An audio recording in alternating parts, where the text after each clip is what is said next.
The building didn't look like a bank. Harry had passed banks before.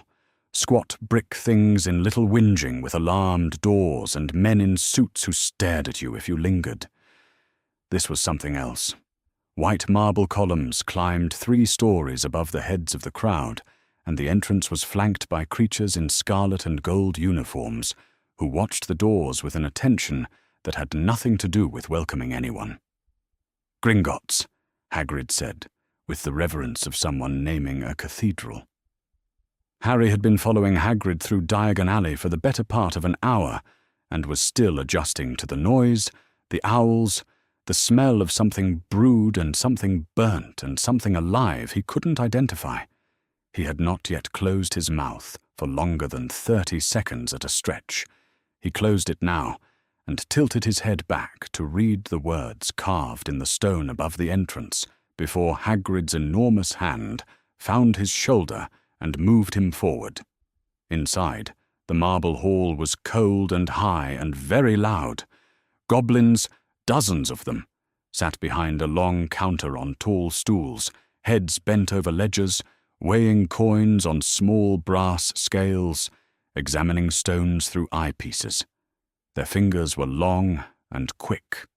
They worked with the focused efficiency of creatures who had no patience for being watched, and were therefore watching everything. Hagrid steered Harry to the nearest goblin, and produced, from inside his enormous coat, a small golden key. "Harry Potter's vault," Hagrid said. Then lower. "And there's a letter here from Albus Dumbledore, regarding Vault 713.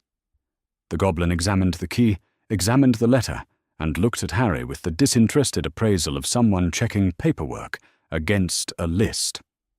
"Both vaults. Your name." "Harry Potter." The goblin wrote something and called out, "Griphook."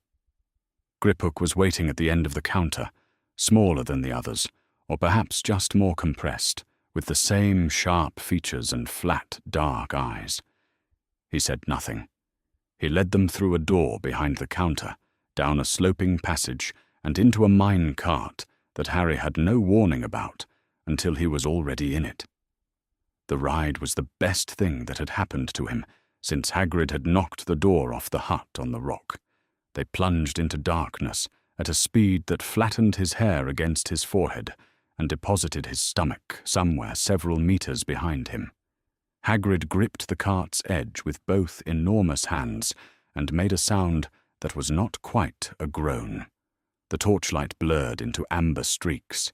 The tunnels branched and narrowed and widened again, the air growing colder the deeper they went, passing vaults set into the rock. Some enormous behind iron doors Harry could feel rather than see. Some so deeply warded that pressure built behind his ears. In one passage, a vault door bore no handle at all, just a surface smooth as water. Then the tunnels began to slope back upward in character, the vaults smaller, more ordinary, the walls drier, and Griphook slowed the cart. Vault 687 was solid and quiet, and smelled of old copper. When Griphook pressed the key into the lock and the door swung back, the light hit metal in a way that seemed designed to impress and was succeeding. Gold and silver and bronze, stacked in rough, glittering piles. His parents' money. Harry stood in the entrance for a moment with the weight of that fact settling into him. Not grief, exactly. Not yet. But the beginning of an understanding that there were people who had left this behind for him, and then stepped inside and reached into the nearest pile and lifted a handful of coins. The goblin stopped. Griphook's stillness was absolute, the way a cat goes still when it hears something too high for human ears. Then a second goblin appeared at the vault entrance, materializing from the passage without any sound of approach, holding a leather folder. "There is a blood legacy clause on this vault," the second goblin said. Not to Harry, not to Hagrid. To the middle distance, in the manner of a professional reading from a record he had prepared in advance. The clause is triggered upon first direct contact between the vault's primary heir and the vault's contents. The suppression agreement attached to this vault lapsed upon the trigger condition's fulfillment. The assessment has been completed. Hagrid made a sound. The results are as follows. The goblin opened his folder and turned to the relevant page. He read legal language Harry couldn't pass. Blood legacy designations, founding era charter references, primary heir protocols. Harry stood in the middle of his parents' vault with a fistful of coins and listened with the specific quality of attention he had learned from years of being the smallest person in a room where something important was being decided about him. Then, as clearly as everything else had been unclear, Gryffindor, Ravenclaw, Hufflepuff. Harry looked at Hagrid. Hagrid's face, which was normally the colour of old oak bark, had gone the colour of chalk. Both enormous hands were wrapped around his pink umbrella, and neither of them was moving. 3 bloodlines of founding heritage confirmed, the goblin said. Primary heir designation established. A copy of this assessment will be forwarded to the Gringotts vault records and to the Wizengamot Estates office as required under inheritance procedure. He produced a second parchment from the folder and held it out toward Harry. For the heir's records. Harry took it. Delay it, Hagrid said. His voice had dropped to something low and deliberate. He was looking at Griphook, not the second goblin, but Griphook, who had been their guide and might therefore be considered the more negotiable party. The arrangement. Dumbledore's name is on. The suppression agreement expired upon the trigger condition, Griphook said, with the calm of someone stating that the sun had risen. If there were some way to... The agreement was accepted by Albus Dumbledore. It specified the conditions of its own lapse. Those conditions have been met. Griphook's dark eyes moved to Harry, briefly, without warmth or hostility. The assessment is legally administered. The filing will proceed. Hagrid's jaw worked. He was not, as a rule, a man who lost arguments. He was too large and too steady for most people to push back against. But he had no argument here, only a name. And the name of Albus Dumbledore was not, apparently, a thing that moved doors in this particular building. Right, Hagrid said, to no one in particular. He did not look at Harry. Harry was already folding the parchment. The Vault 7113 errand took less time than the vault visit.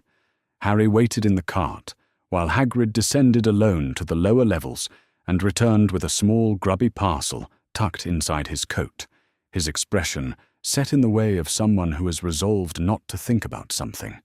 He offered no explanation, and Harry asked for none. On the ride back up, Harry turned the 3 names over in his mind. Not names he recognized, not yet, but printed in the clean, impersonal script of official record-keeping, which meant that somewhere, at some point, someone had determined they were true, and someone else had then spent 10 years ensuring that the person they belonged to would never find out. He filed this under things he didn't yet have words for. Outside, Diagon Alley was exactly as they'd left it, loud and bright and entirely indifferent, smelling of parchment and butter and warm stone in the August afternoon. People moved around them in the crowd, without any idea of what had happened, 40 meters underground. Hagrid had said, Dumbledore'll sort it. Twice in the last 10 minutes. He had not said it a third time. Harry noticed the absence the way he noticed most things, quietly, without showing it. He walked beside Hagrid with one hand in his pocket, and the folded parchment pressed stiff and certain against his fingers. He thought about the goblin's face, calm, unhurried, performing the task as though it had been waiting years for someone to arrive and complete a circuit. He thought about Hagrid going chalk white at the sound of 3 names. He did not ask a single question.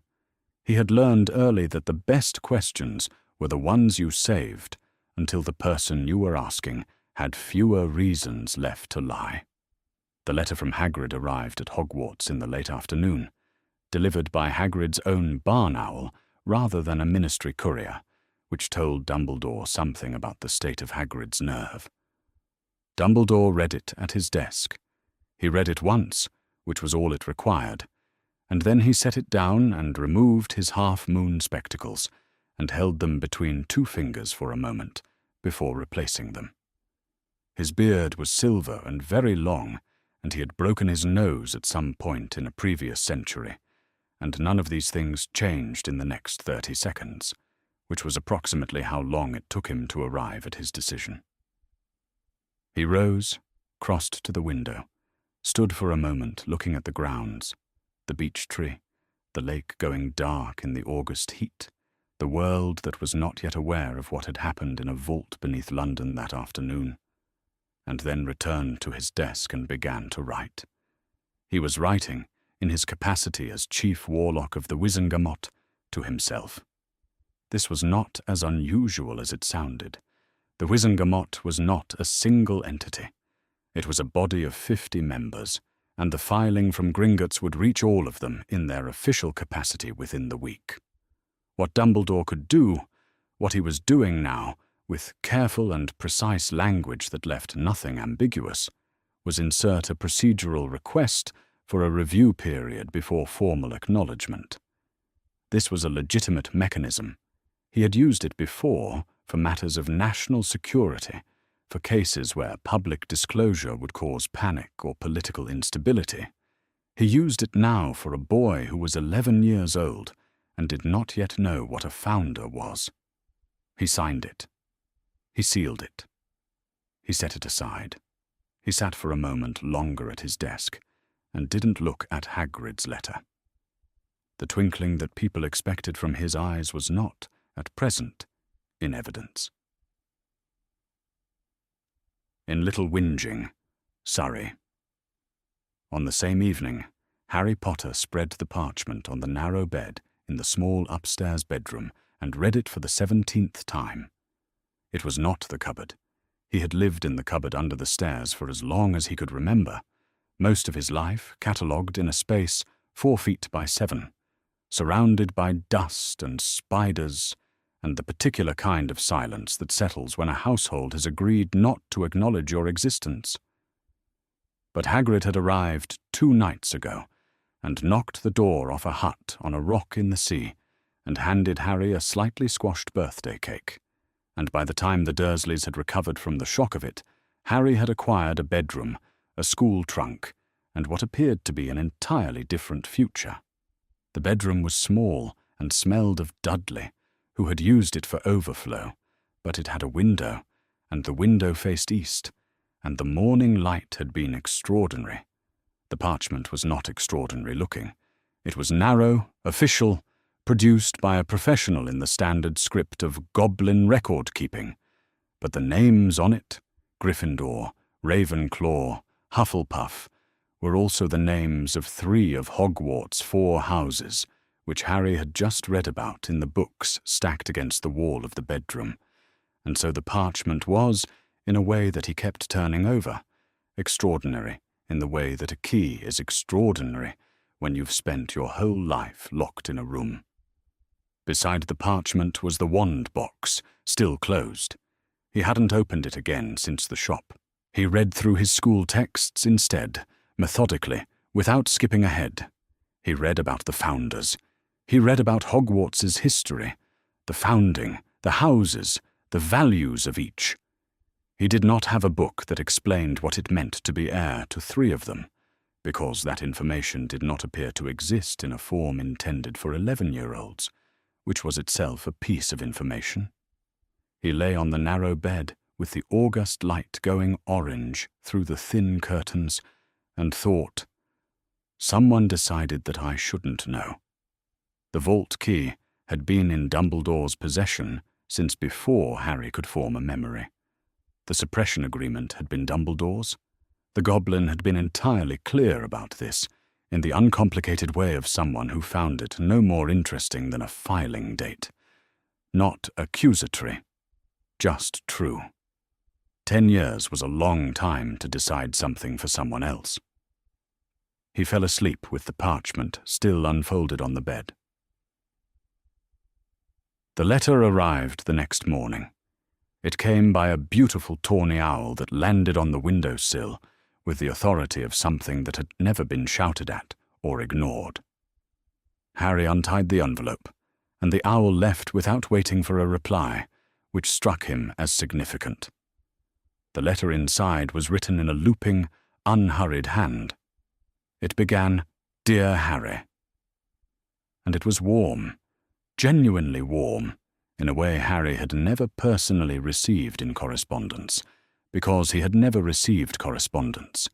It explained that the parchment Harry had been given at Gringotts related to old magical inheritance customs that predated the current wizarding legal structure.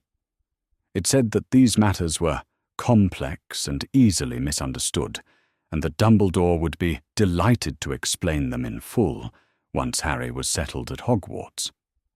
It asked Harry, gently, to keep the matter to himself for now, for your own protection, as there are those in the wizarding world who might seek to use such a finding for purposes that would not serve your interests.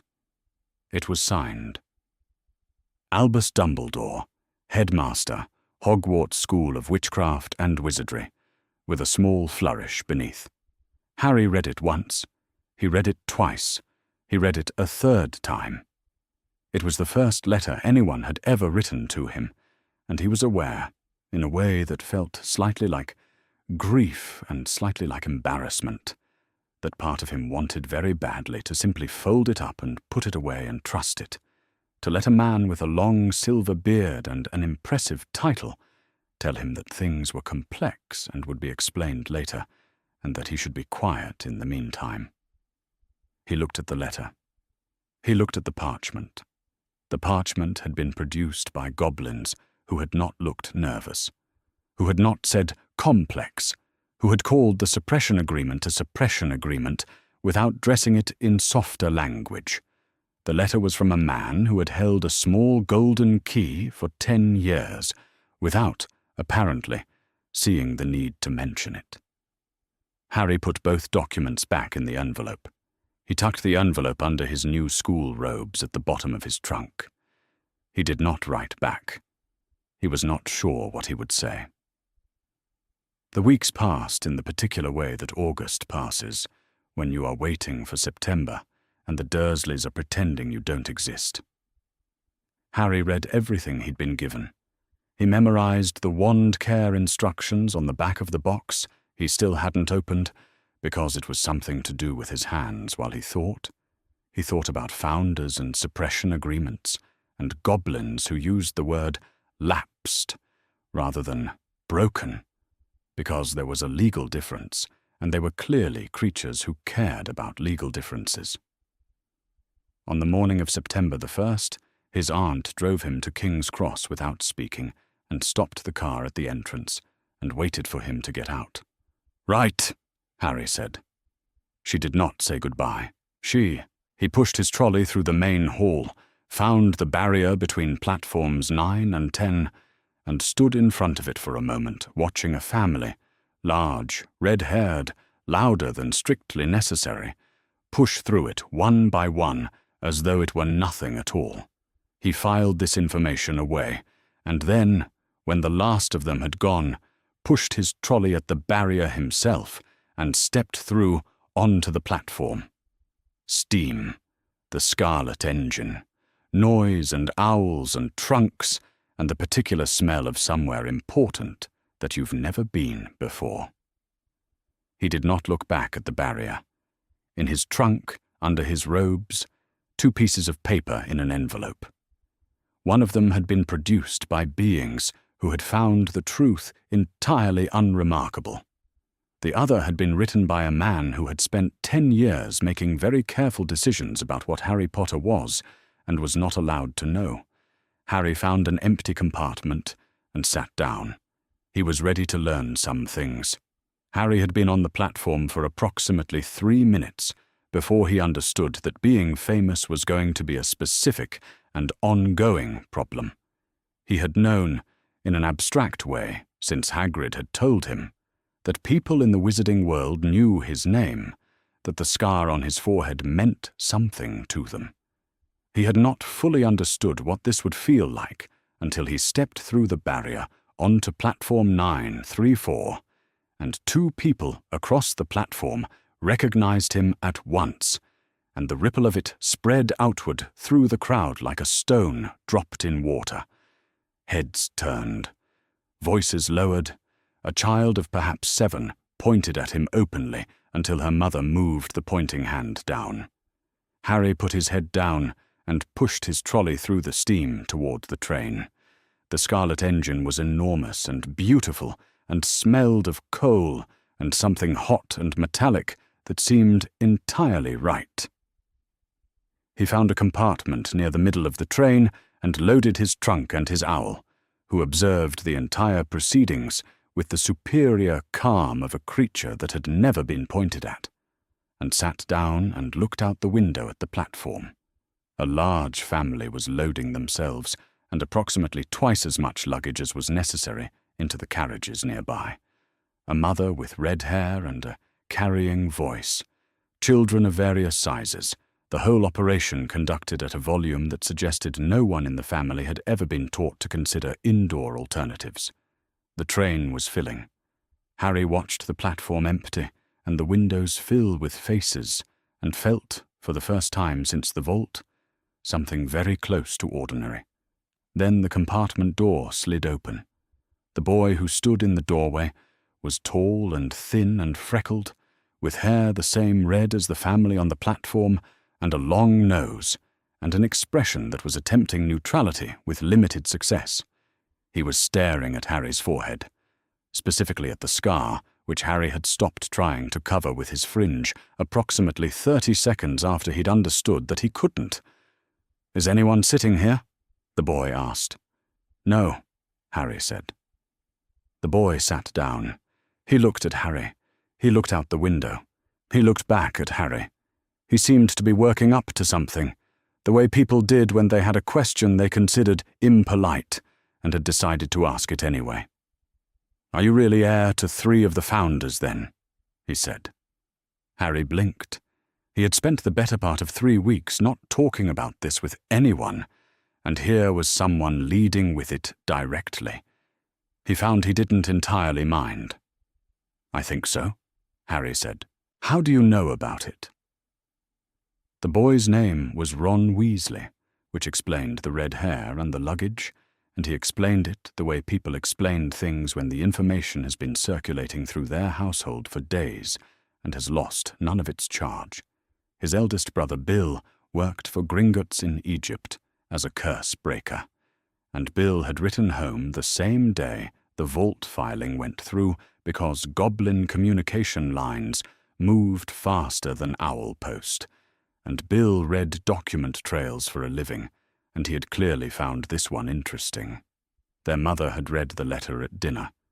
Their father, who worked for the ministry in something to do with Muggle objects, had said, "Well, that explains a lot," which Ron reported with the slightly baffled air of someone who understood that this was a significant remark without knowing quite what it explained. By the time Ron had left for King's Cross that morning, 3 other wizarding families had owled the Weasleys about it.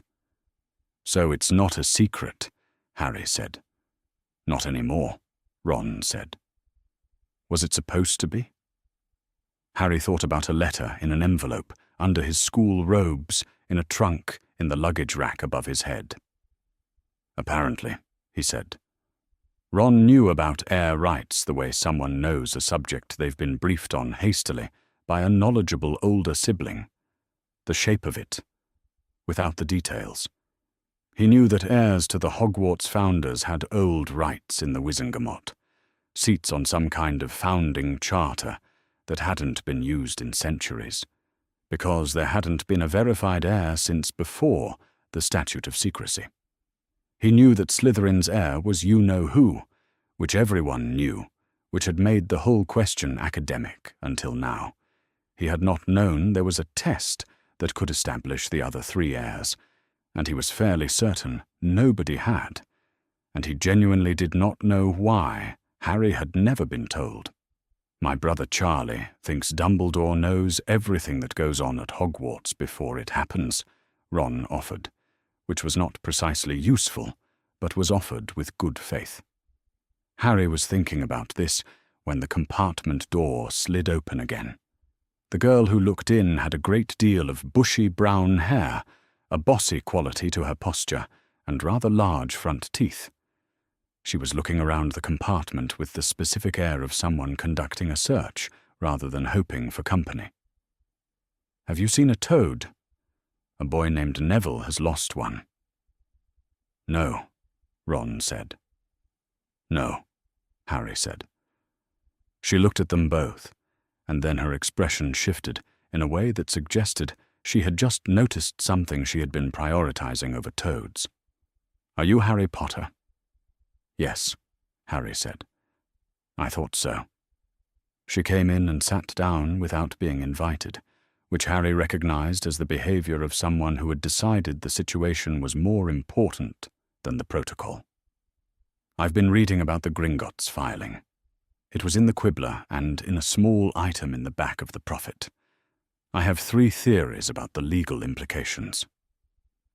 Ron looked as though he had been hoping for a quieter journey.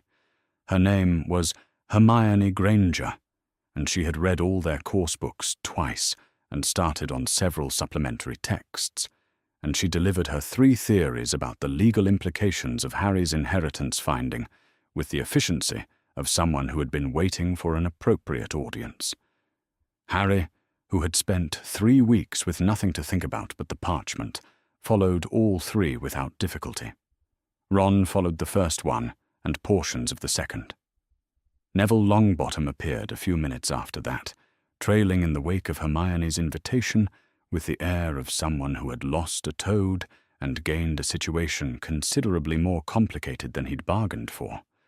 He was plump and round-faced, and had clearly been hoping to find a quiet compartment to lose his toad in.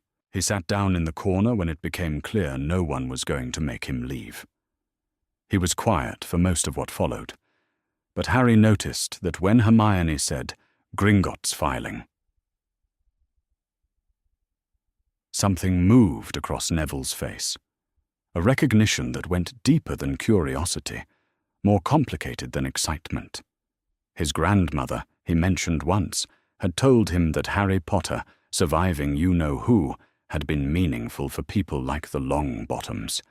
He did not explain what he meant by people like the Longbottoms. He looked out the window and didn't explain, and Harry didn't ask, because some things were visible even when nobody said them. Harry's parents had been murdered. Neville's parents were alive. He had gathered this much already from the way Neville avoided the past tense. He got the parchment out of his trunk. He had not planned to. But they were all here, and they all already knew something about it, and it seemed more useful than continuing to carry it alone. He unfolded it and set it on the seat between them. Hermione read it twice, very fast, and sat up straighter with each pass. Ron read it once, slowly, his lips moving slightly over the legal language. Neville looked at the 3 founder names at the bottom of the assessment, and then at Harry, and then out the window again, and his expression held something Harry didn't have a name for yet. Harry did not mention the letter from Dumbledore. He watched Hermione, who had gone unusually quiet. For someone who had arrived with 3 prepared theories, the silence was notable. "What are you thinking?" he asked. Hermione looked at him. She said, "I'm thinking about who would have known about this, and who would have decided not to tell you." Nobody had anything to add to that. The train slowed sometime after dark, rain on the windows, and then lanterns on a wet platform, and then a voice so large it seemed to come from the hills rather than a person. Furz's years. Furz's years this way. The silhouette that went with the voice was enormous and unmistakable. Hagrid, with his lamp raised against the dark and his wild hair plastered flat with rain, calling the first years down toward the lake.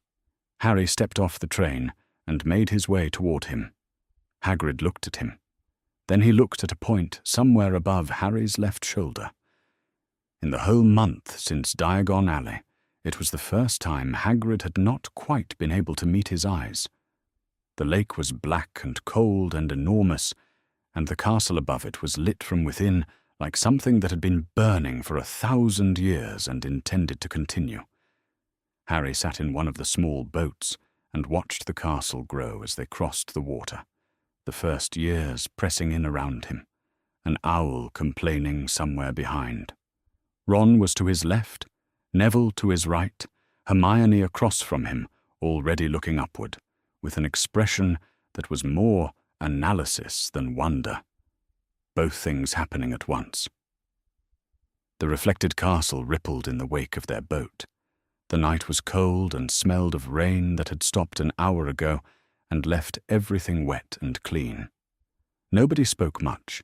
The castle had that effect on people who were seeing it for the first time.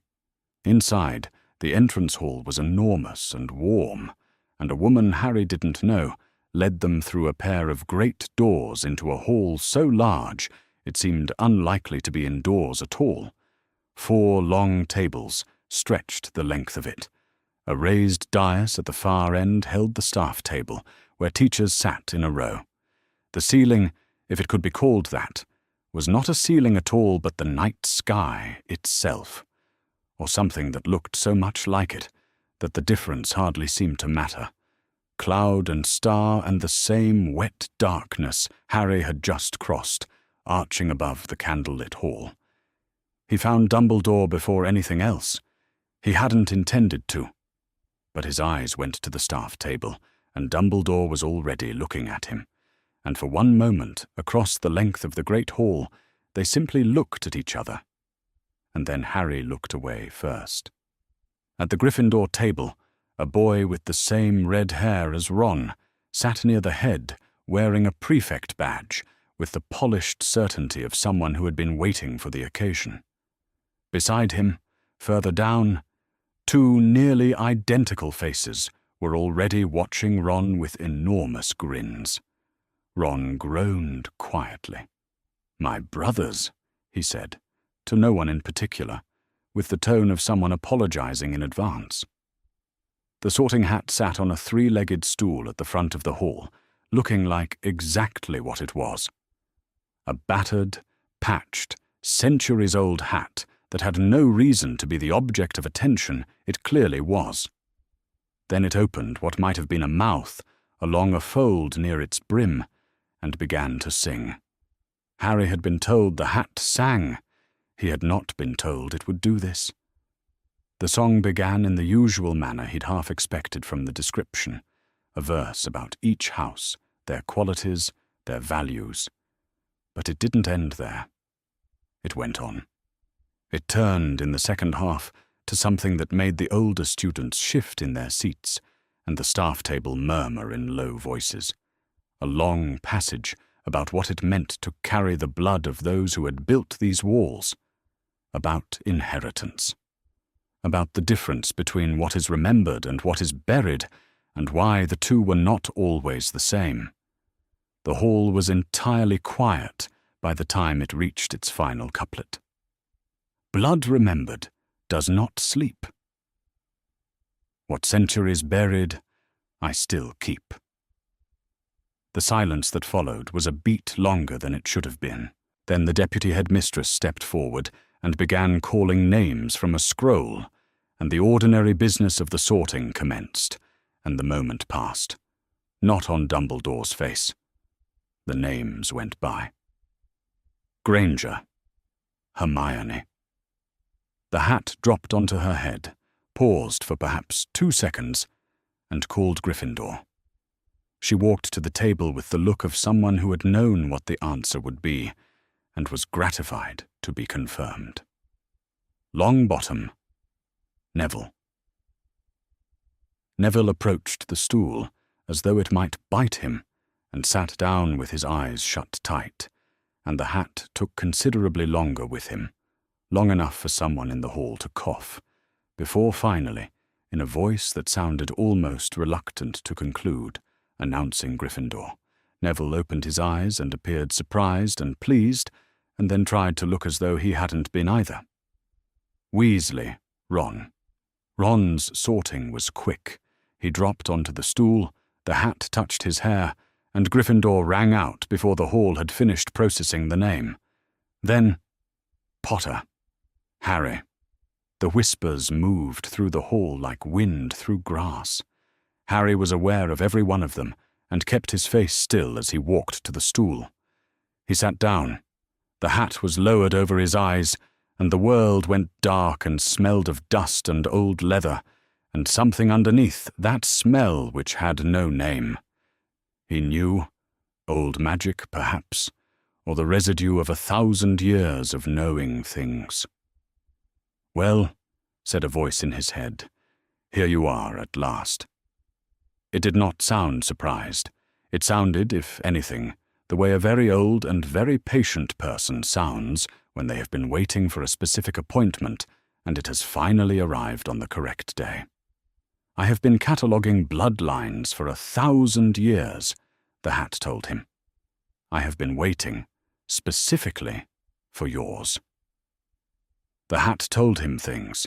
It told him in the way of something reciting a record. Not showing off, not dramatic, simply stating what was filed, and had been filed for a long time. It told him that the Potter line carried Gryffindor's blood through an ancient marriage, Ignotus Peveril's granddaughter Iolanthe, wed to Hardwin Potter, generations compounding down through Fleamont and James to the boy now sitting on the stool.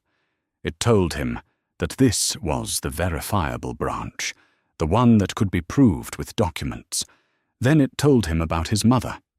The woman whose eyes you carry, the hat said, was called Muggleborn by those who did not know what Muggleborn means. The original magical families did not vanish. They diluted. They spread into Muggle lineages across centuries, and when the magical concentration was sufficient, they resurfaced. Your mother was heir to 2 of the 3 who remained after Slytherin left. Ravenclaw through a maternal line so old it predates written records. Hufflepuff through the same ancient spreading. She never knew. The blood does not announce itself. Harry was 11 years old, and sitting on a stool in front of 300 people, and he could not think of a single thing to say. "I considered Slytherin," the hat added in an altered tone, "as I always do with you. The ambition is present, the capacity for it. But that is not why I am telling you this." A pause. "The 4th bloodline is represented in this castle tonight. The 4th heir is not its own. There is something else wearing it. This will matter before the year is out." Harry heard himself say nothing. "Gryffindor," said the hat, and the table on the right erupted. He sat down beside Ron, who clapped him on the back, hard enough to jar something. Across the table, Hermione was already watching him with a carefully controlled expression that meant she had approximately 4 questions and was deciding which order to ask them in. "What did it say to you?" she asked. "Later," Harry said. He was watching Dumbledore. Dumbledore was watching him, and the expression on Dumbledore's face, visible across the length of the hall, through the candlelight and the noise of the feast beginning to appear, was not unkind. It was not afraid. It was something Harry didn't have precise language for yet. The look of someone who plays long games and has just seen a piece move in a direction they had not planned for, but had perhaps, in some distant analytical part of themselves, considered possible. Harry ate without tasting much, and kept the hat's words sorted and separate in his mind. 3 names confirmed from inside, from 1,000 years of accumulated record, and a 4th bloodline wearing something else. He looked at the staff table once, then returned his attention to his plate. The feast ended. The first years were gathered, and Percy Weasley, prefect badge gleaming, 5th-year authority intact, began leading them toward the doors. Hermione was talking to Neville quietly. Ron was attempting to extract a bread roll from his pocket without anyone noticing. Dumbledore crossed the hall. He moved with the unhurried certainty of someone who knew exactly how much room people would make for him, and they made it. He stopped beside Harry and placed one hand briefly on his shoulder. Gentle, deliberate, the gesture of a man who was precise about such things. "Congratulations on your sorting, Harry," he said. His voice was low enough that it didn't carry. "I think we should have a talk. Very soon." Harry looked up at him. The half-moon spectacles, the silver beard, the eyes which were very blue and which were not, at this particular moment, twinkling. "Yes, sir," Harry said. "I think so too." Dumbledore smiled. It was a perfectly good smile. It simply didn't reach his eyes. And Harry, who had spent his life learning to read the difference between what people showed and what they felt, noted this the same way he noted everything, quietly, without showing that he had. He turned and followed Percy Weasley toward the stairs. The note arrived at breakfast on the 3rd day of term, delivered by a school owl that dropped it beside Harry's toast and departed without any interest in whether he was pleased to receive it. "Please come to my office this evening at 7 o'clock. Albus Dumbledore." Ron read it over his shoulder. "Well," he said, and applied himself to his bacon with the air of someone declining to have feelings about the matter. Hermione read it from across the table, right side up, which Harry found only slightly alarming given the distance. "Don't go without knowing what you want to ask," she said. "He'll talk the whole time if you let him. You need your own list." "Don't let him talk for longer than you can follow," Ron added, which was more strategically useful than it sounded. Harry folded the note. He had 3 questions written on a scrap of parchment in his trunk and had been refining them since the Hogwarts Express. He'd had the better part of 3 weeks with nothing to do but think. "I'll be fine," he said, which was not quite the same thing as saying he wasn't concerned. At 7 o'clock, he stood in front of a stone gargoyle on the 7th floor and said the password that Percy Weasley had let slip in the corridor that afternoon. Not by accident, Harry suspected, but Percy had the air of someone who felt that proper institutional channels ought to be used and would find a way to ensure they were. The gargoyle stepped aside. The staircase rose in a slow spiral, carrying Harry upward without requiring any effort from him, which he found he had no patience for. He would have preferred to climb. He knocked. The office was circular and warm, its walls lined with portraits of previous headmasters whose occupants dozed or pretended to doze with varying degrees of conviction. Instruments on shelves and side tables emitted faint silver smoke and small sounds, clicks and whirs and the occasional delicate chime, with the unhurried industry of things that had been running for a long time and expected to continue. Dumbledore was seated behind a broad desk at the center of it all, his half-moon spectacles balanced on the crooked bridge of his nose, his long silver beard arranged neatly, his expression open and welcoming in the way of someone who is very good at looking open and welcoming. On the corner of the desk, a small dish of sherbet lemons. "Harry," Dumbledore gestured toward the chair across from him. "Please, sit. Will you have a sweet?"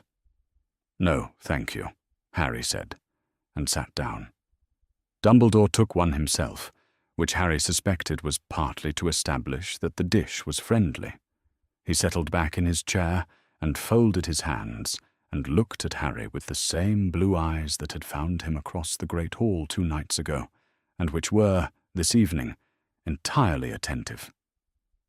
"I imagine," Dumbledore said, "that you have questions?" "Yes," Harry said. "But you go first." The faintest pause. Then Dumbledore inclined his head and began. He was gentle. He was specific. He was precise, in exactly the way that covered ground, without arriving anywhere in particular. He told Harry that the night his parents had died had been a night of profound shock for the entire wizarding world. A darkness that had been building for a decade extinguished suddenly, and the aftermath was chaos. He told Harry that the decision to place him with his mother's sister had been made quickly, out of necessity, and that its purpose was specific. Lily Potter's sacrifice had created a protection that would live inside Harry's blood as long as he could call Petunia Dursley's house home. He said this plainly and cited it as the reason for everything: the address, the arrangement, the years of it. To break the protection would be to endanger Harry in ways that could not be undone. Harry listened. He believed all of it, because it was true. He had known it was true since Hagrid had told him a version of it, on the rock in the sea, and the version Dumbledore was telling now was fuller and more precise and equally true. He waited for the part about the vault key. Dumbledore did not arrive there on his own. Harry reached into his robes and took out the scrap of parchment. "I have 3 questions," he said. He unfolded it. He read them aloud, one at a time, because he had found that reading aloud from a prepared list was harder to interrupt and easier to finish. "First, you held the key to my Gringotts vault for 10 years. Why?" Dumbledore was still. "Second, did you know the inheritance assessment existed before the goblins ran it?" Dumbledore's expression did not change. "Third, if I'm heir to 3 founders, what legal rights does that carry in the Wizengamot? And were you using your position as Chief Warlock to keep those rights from being formally recognized?" The silence that followed lasted perhaps 4 seconds. Then Dumbledore said, "You have prepared very well." "I had 3 weeks with nothing else to do," Harry said. The first answer came smoothly. The vault key had been held for administrative continuity after Harry's parents' deaths, with no clear guardian established, and Harry placed with Muggle relatives who had no access to wizarding institutions. Dumbledore had retained the key to ensure it would not be lost or misappropriated. He said this with perfect sincerity, looking at Harry over his spectacles. And Harry thought, 10 years is a long administrative continuity, and said nothing. The second answer came more carefully. Dumbledore acknowledged that yes, he had known the blood legacy clause existed in the vault's founding-era charter. He had known that it would trigger automatically on first vault contact.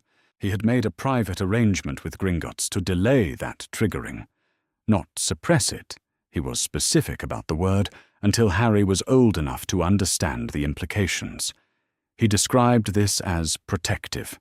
He described it as measured.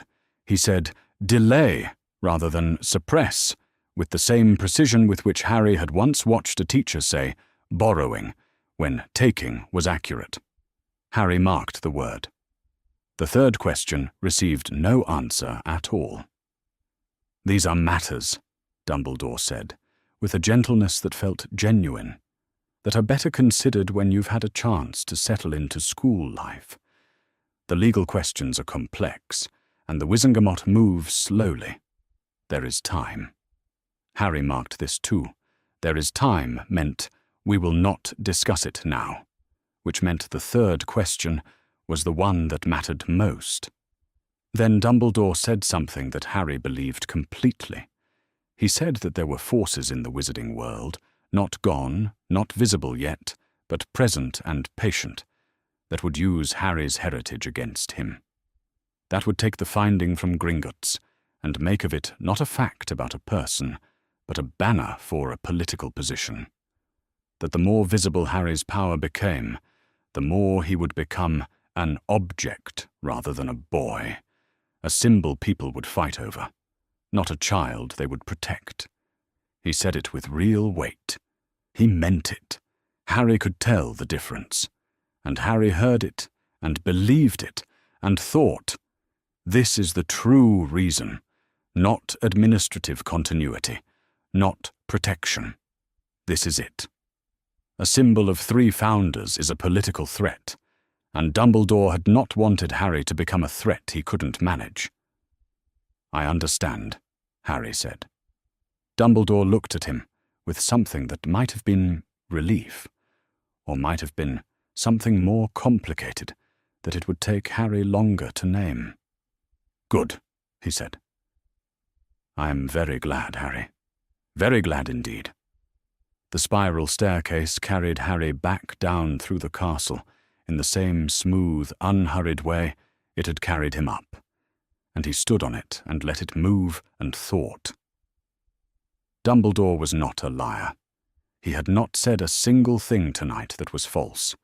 He had said true things in an order, and with an emphasis that produced an overall impression quite different from the sum of its parts, and this was not the same as lying, and it was also not the same as telling the truth.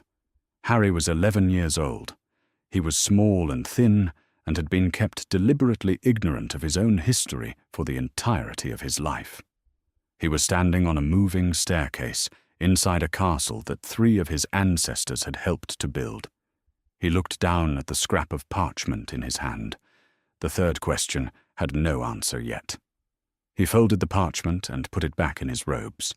He would need to find out what it was that Dumbledore could not afford for him to know.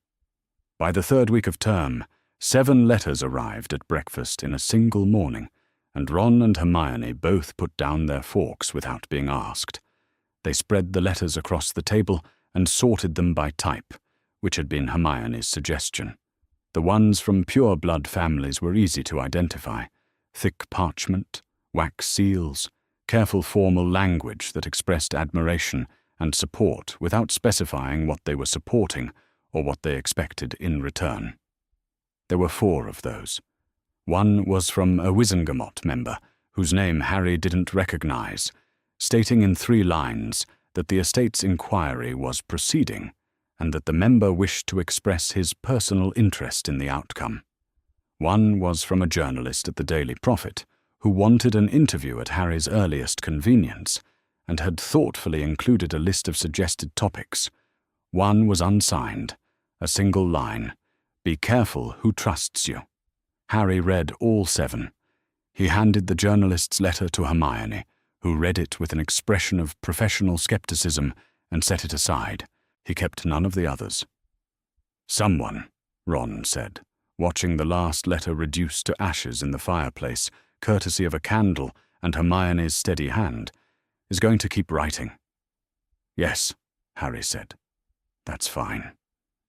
The dungeons were cold in a way that the rest of the castle wasn't.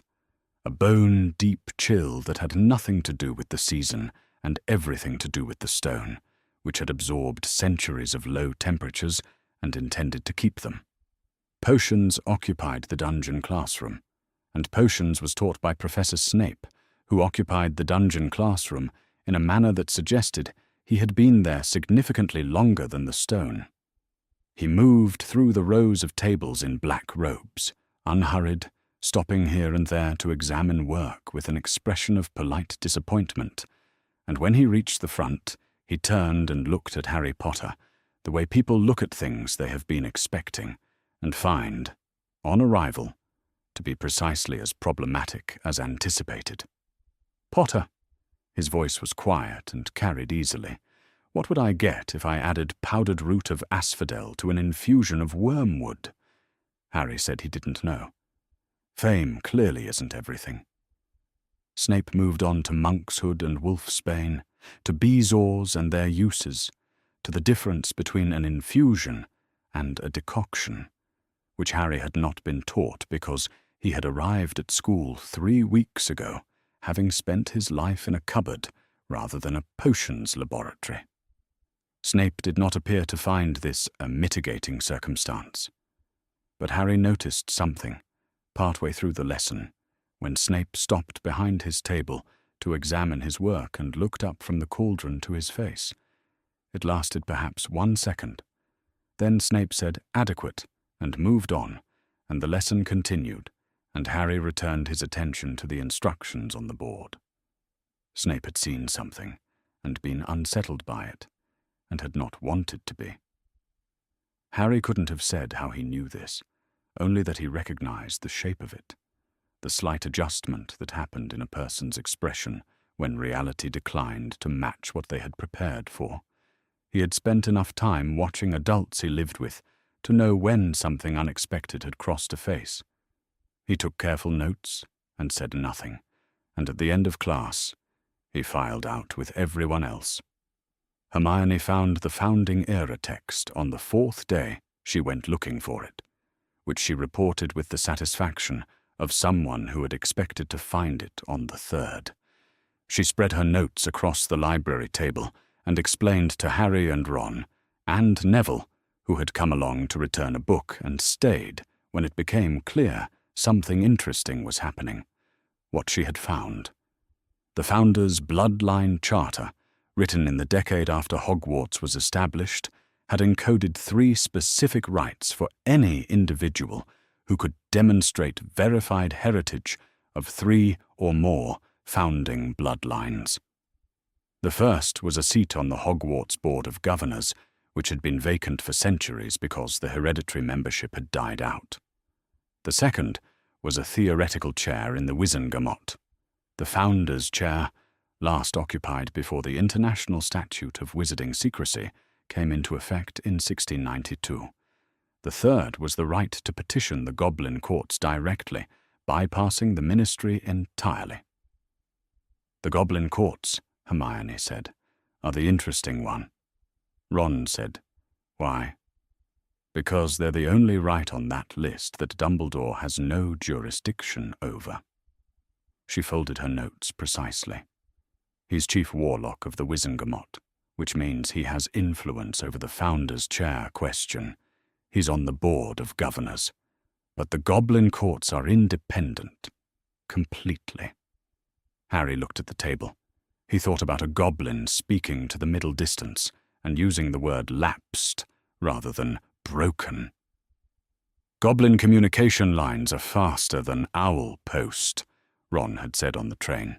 Right, he said.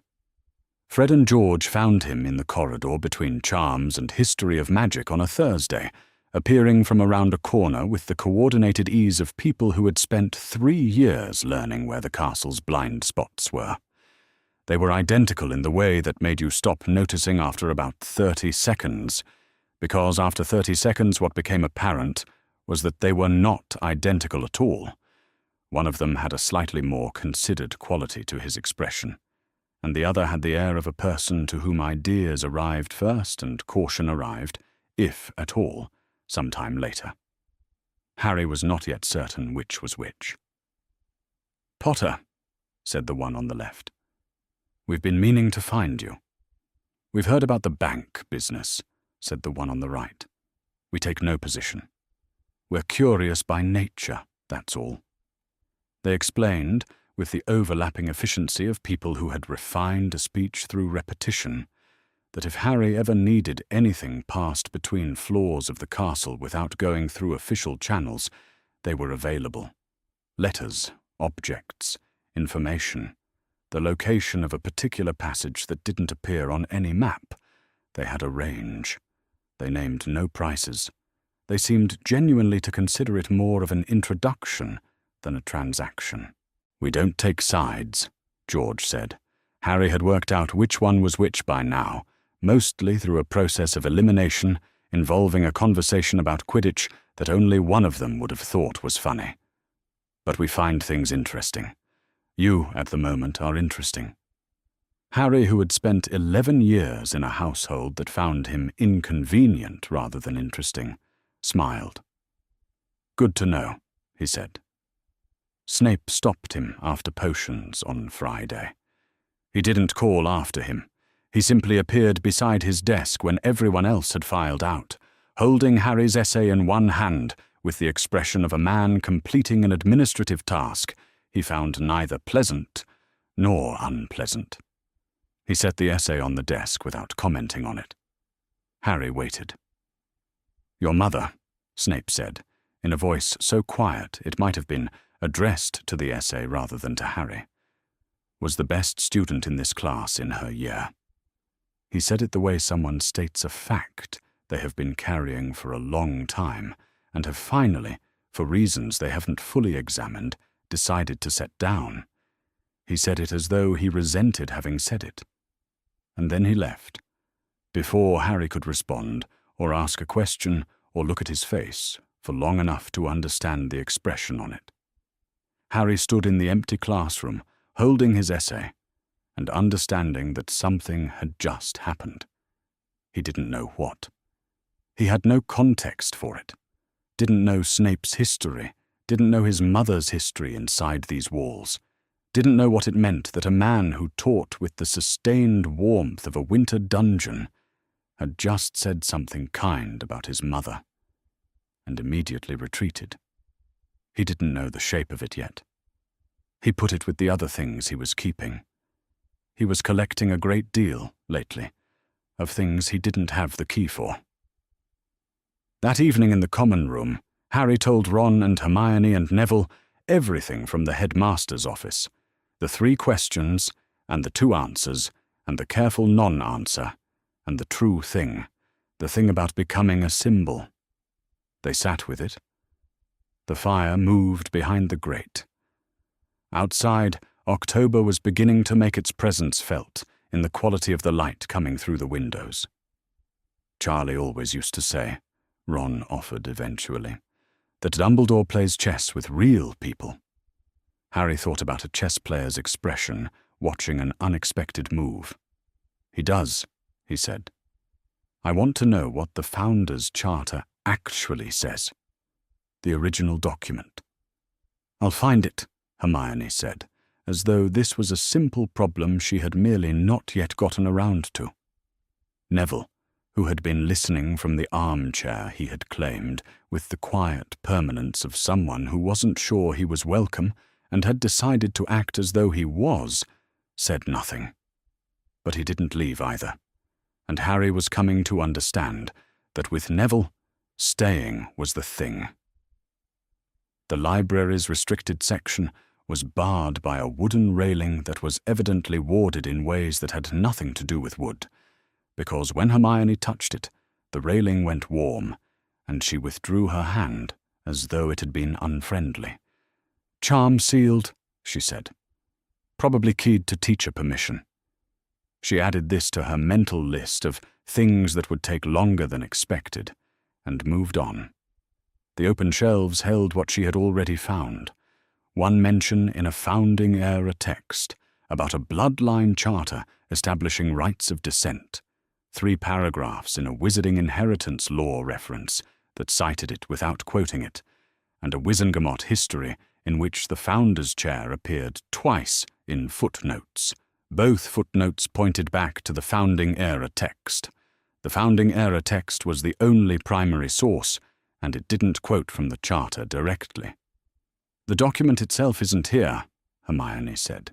The restricted section might have it, but I don't think we should ask a teacher.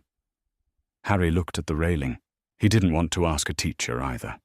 He particularly didn't want to ask Dumbledore for a primary source that Dumbledore had spent a decade ensuring he couldn't access. The ghosts, Hermione said, with the focused quality of someone arriving at the correct solution. Some of them have been here since before the Statute of Secrecy. That's 300 years before any book on these shelves. If anyone remembers the founding era from the inside, it's them. The fat friar was cheerful about not knowing anything. He had known Helga Hufflepuff's grandchildren, he said. Delightful people, very industrious. But blood legal documents had never been his area. He had not been a paper-oriented person, even when he had been a person. Nearly Headless Nick was apologetic. His death had been in 1492, several centuries after the Founders. He knew Hogwarts the way a long-term resident knows a house, but the founding era wasn't his period. He was very sorry not to be more useful. He looked as though he genuinely was. Harry found the Grey Lady past midnight, in a corridor below the Ravenclaw Tower staircase. She was not looking at him. She was looking at the wall, or at something the wall contained that he couldn't see. Helena Ravenclaw was pale even for a ghost, not the comfortable, nearly translucent silver of nearly headless Nick, but something cooler, more distant, the colour of winter light at the end of a long day. She wore robes from a century Harry couldn't have named. She seemed to know he was there before he spoke. He told her what he was looking for. She turned. She looked at him for a moment with the expression of someone comparing what they remembered with what they found in front of them. "You have your grandmother's eyes," she said. Not Lily's. Not James's. His grandmother's. Something older than either of them. Harry stood in the cold corridor and understood that she had recognized something in him that predated everything he'd been told about himself. The recognition wasn't warm exactly, but it was specific and real, and it stopped him from speaking. He waited. She told him slowly, at her own pace. Not because she wanted to be coaxed, but because the story deserved its own speed, and she was not going to compress it for his urgency. Rowena Ravenclaw, in the last years of her life, had made a formal blood record acknowledgement, a legal entry in the Founders' Charter, a documentation of all bloodline signatures that shared more than a significant portion of her own, traced outward from her blood in every direction the magic would follow. She did it because she was a Ravenclaw, and Ravenclaws document things.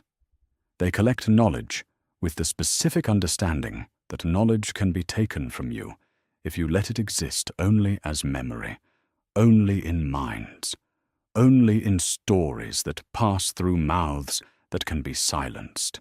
She did it also because she was afraid. The four of them had quarreled, and Salazar had left. When he left, the three who remained looked at what was still standing and understood that what had seemed solid had been held together by the specific presence of specific people, and people could leave. Rowena made the record so that her bloodline could not be erased. Could not be buried, Helena said, and the word was quiet and deliberate and clearly chosen by whoever came after, whatever they chose to build or destroy. Harry thought about a goblin using the word lapsed. He thought about precise language. He told Helena what the Sorting Hat had said, that his mother's bloodline, a woman called Muggle-born, who had grown up in an ordinary street and come to a school of magic without knowing why it chose her, connected to Ravenclaw and Hufflepuff, lines so old their origin had been buried under centuries of dilution. Helena was still for a moment that went on slightly longer than expected. Then she said, "The original magical families did not disappear. They spread. They moved through generations, diluting across marriages until the magical signature dropped low enough to pass unnoticed into Muggle lineages, where it continued moving, thinning further, until the right accumulation in one person brought the concentration back to the surface. The magic came back. It always came back, if the lines were right. These descendants were called Muggle-born because no one remembered what they were, or because remembering would have been inconvenient, or because the category had become more important than the truth it described. Her mother had traced these lines forward, not backward, forward, into futures visible only through the mathematics of bloodline records, and found the magic resurfacing in people who had no way of knowing what they carried, who were brilliant at charms and potions and never once told why. Salazar called it contamination, Helena said. There was something beneath her voice that was not quite anger and not quite grief, something held at a precise, controlled distance. My mother called it continuation. The Bloody Baron came through the corridor. He moved with the deliberate quality of something that had been wearing chains for centuries and had arrived at an arrangement with the weight rather than a resolution. The chains were dark, against his silver form. There were old stains on them that had long since stopped telling their story. He did not look at Helena. He looked at Harry once, briefly, with an expression that held nothing Harry could read. The cold of him moved through the corridor like a tide going out. Then he was gone. Helena's expression had changed. Something that had been composed became contained differently, smaller, more deliberate. The ancient grief of someone who has learned through long practice that grief does not stop arriving, simply because it has been sufficiently processed. She was quiet for a moment after the Baron passed. "The heir of Slytherin is not far from you," she said. She looked at him when she said it. She meant to be heard. "Be careful of the cold." Harry slipped back into Gryffindor Tower well past midnight. Ron was in the dark with his eyes closed, which was not the same thing as being asleep. Harry had spent enough years in houses with people pretending not to be present to know the difference. He sat on the edge of his bed and told Ron, quietly, what Helena had said. Ron was quiet for a moment. Then, "The heir of Slytherin is somewhere in the school.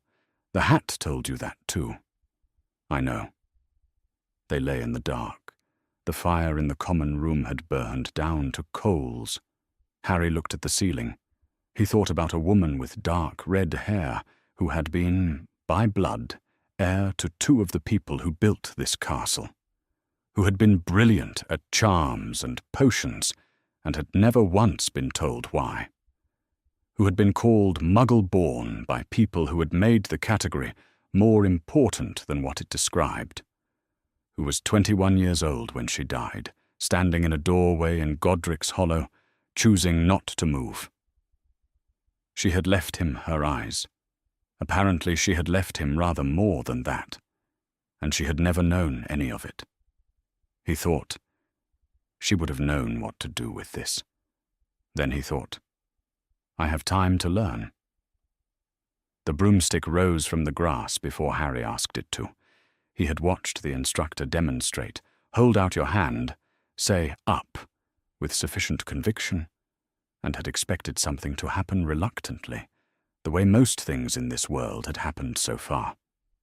Instead, the broom leapt into his palm at the first word and stayed there as though it had been waiting for him specifically, and the flying instructor paused mid-sentence and looked at him with revised expectation. Ron said, "Brilliant!" Neville's broom tilted sideways, and Neville, who was still finding his grip, went with it. He shot forward, caught a draft, rose sharply, and fell, hard, off the broom, onto the grass, landing on his wrist with a sound that made several people flinch. The instructor went to him with practiced efficiency. Harry mounted and rose into the October air when instructed. At the specified height, he stopped thinking about instruction. The air moved differently up here, channeled by the castle walls and the forest canopy, cold and clean and purposeful, and his body adjusted before his mind had finished processing that it was happening.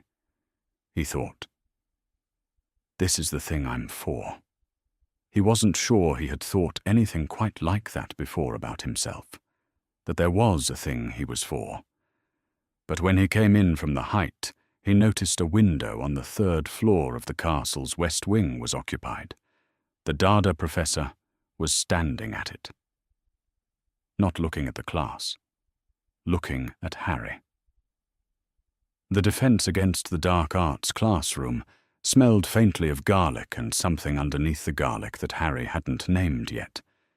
The professor entered every lesson with a quality of attention that might have looked like ordinary caution if you weren't watching for something else.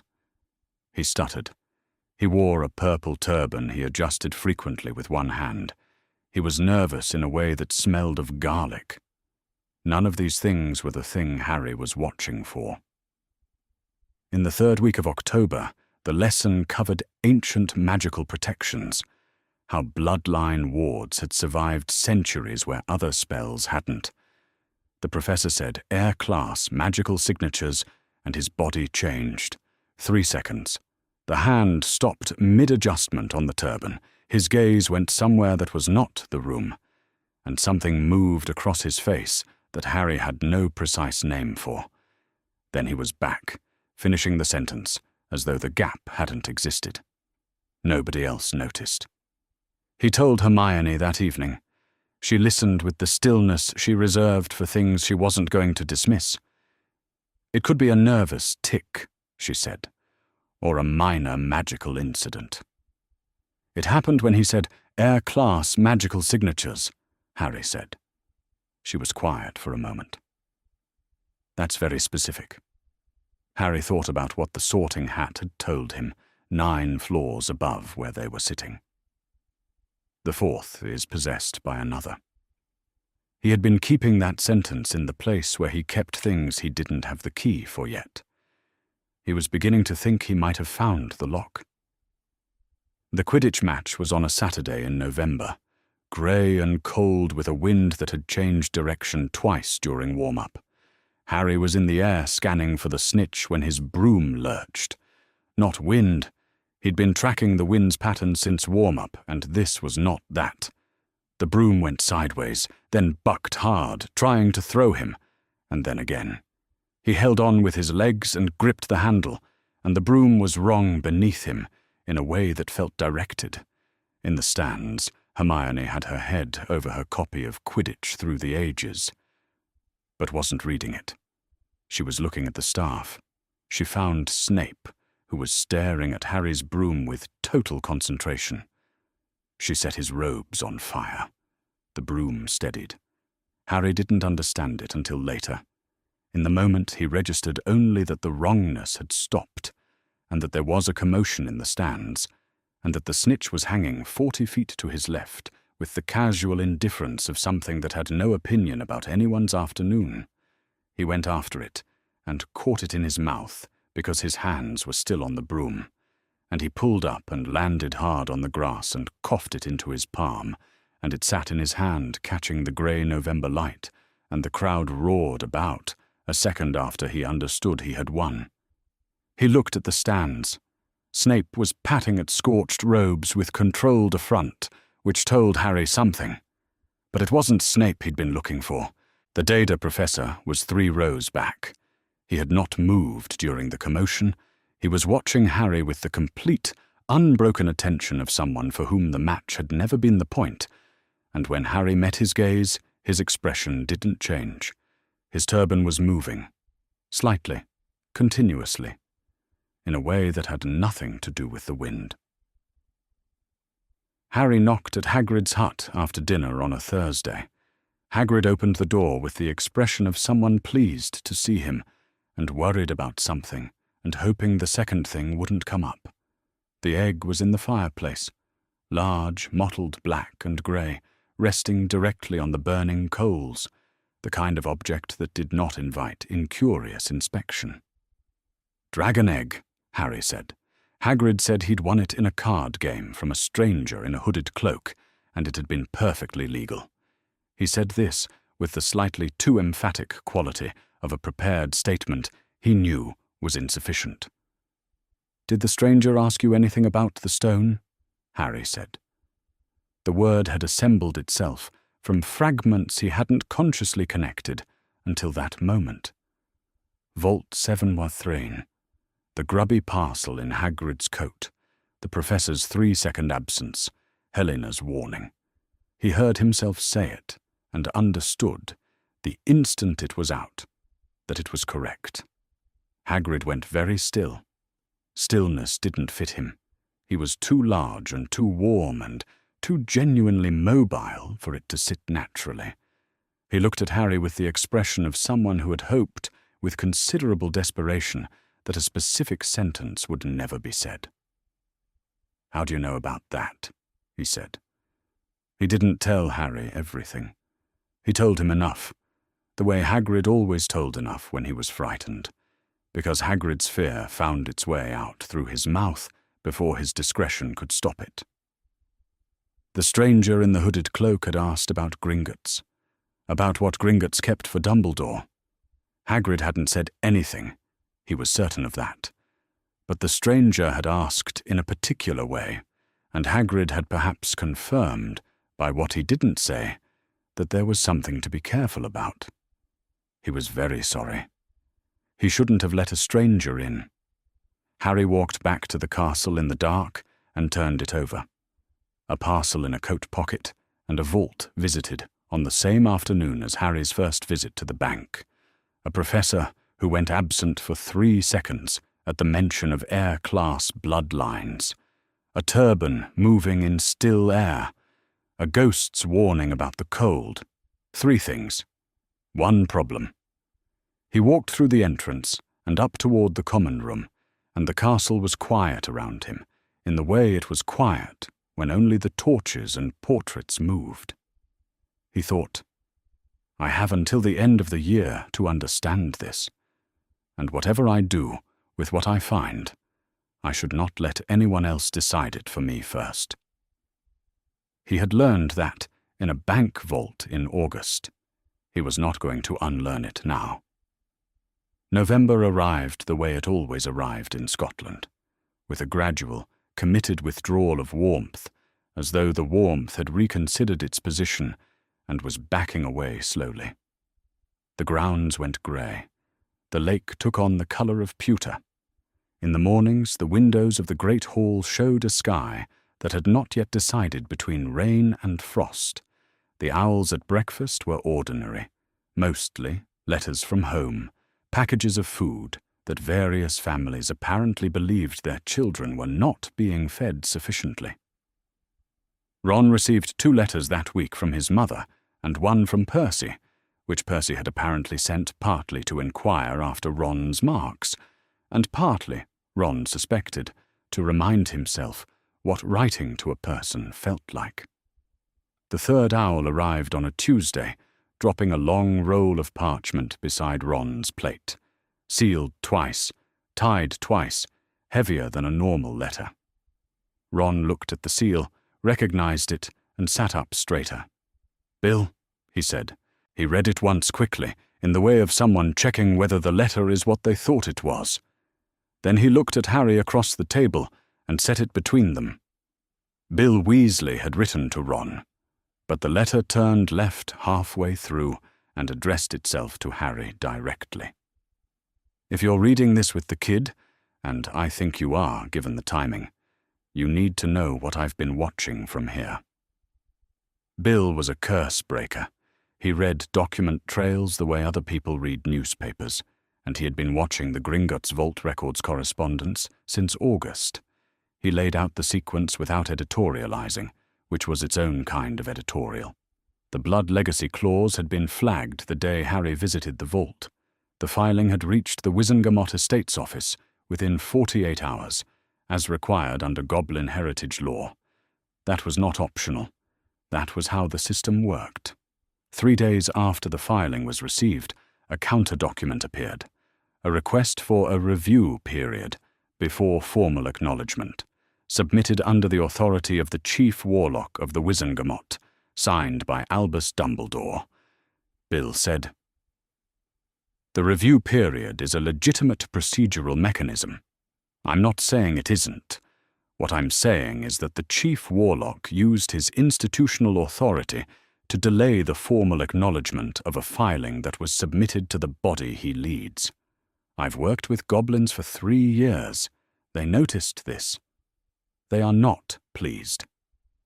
The next section explained what goblins could do about it. Under Goblin heritage law, if a Wizengamot review period continued past a reasonable term without producing a formal acknowledgement, the original filing could be submitted directly to the International Confederation of Wizards. The ICW had been established in 1692 alongside the Statute of Secrecy, and it did not answer to the Chief Warlock of the Wizengamot. It had its own procedures. It had its own authority. Dumbledore held influence in the ICW as well. He was supreme mugwump. But that was a different institution, with different members and different obligations, and the goblins knew the difference. "I'm not recommending anything," Bill wrote. "I'm providing information. which I believe you are owed regardless of what anyone else has decided you can handle. Be well. Bill. And then, in a slightly different hand, as though added after the letter was sealed and he had decided to unseal it, P.S. Don't let anyone tell you what you're worth before you've found out yourself. Harry read it twice. He sat with it for a moment, looking at the letter. Then he handed it to Hermione without saying anything. She read it once, all the way through, at the speed she read things that mattered.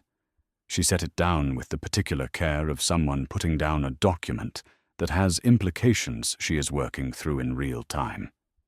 He delayed a legally required filing, she said, using his own institutional authority over the body that was supposed to receive it. Yes, Harry said. That's not protection, Hermione said. That's governance. I know. Ron had been watching them both from across the table. He looked at the letter and then at Harry. My brother doesn't usually write letters this long, he said. He's not much for words ordinarily. He must be fairly worried. Harry looked at the postscript in its slightly different hand, the line added after the fact. He thought about the word worth in this specific context, not personal worth, not character or value as a person, but the legal and political kind the letter was actually about. What you are owed, what you have a right to know, what other people have decided to determine for you in your absence. He folded the letter carefully and put it in his pocket. He sent a note to Dumbledore through the standard channel and received a reply within the hour. Yes, of course. Come before breakfast tomorrow, if convenient. He went alone.